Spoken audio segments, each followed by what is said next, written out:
Diqqat e'lon. O'zbekiston Respublikasi Mudofaa vazirligi yuqori malakali kadrlarni kontrakt bo'yicha harbiy xizmatga taklif etadi.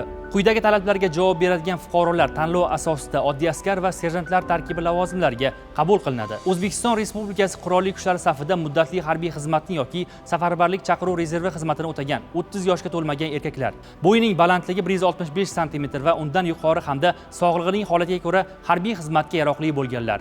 Nomzodlar quyidagi mutaxassisliklar bo'yicha tanlovda ishtirok etishlari mumkin. Umum qo'shin mutaxassislari,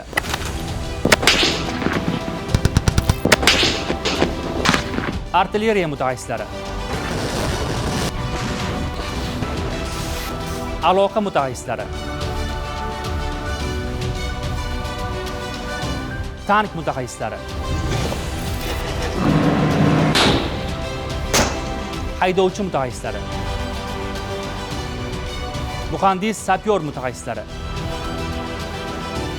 feldsher, hamshiralik ish yo'nalishi mutaxassislari, moliya mutaxassislari. Tanlov ishtirokchilarining arizalari joriy yilning 15-iyul sanasiga qadar may.go.uz portali orqali qabul qilinadi. Murojaat uchun telefon 71 kod bilan 269 80 19, 50 kod bilan 030 80 19.